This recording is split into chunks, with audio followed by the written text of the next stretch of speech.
emergency landing.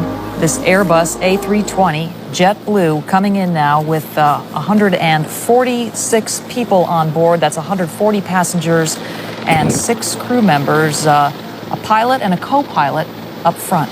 All right, we are watching it now, and it's coming in low and presumably slow now. It's probably crossing the 405 and approaching Sepulveda Boulevard and ultimately the airport. That's runway 25 left.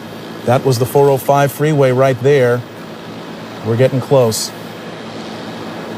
25 left, as Mark pointed out, the longest runway at LAX, the one they want to use for emergency landings if they can. And here it comes in now, this JetBlue flight 292 with that front nose gear pointed sideways. Hold the nose.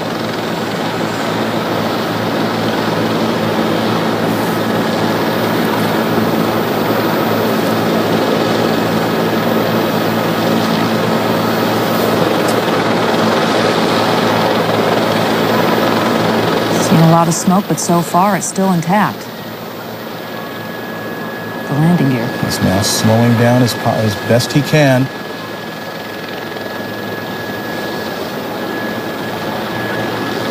End of the runway. Mighty strong landing.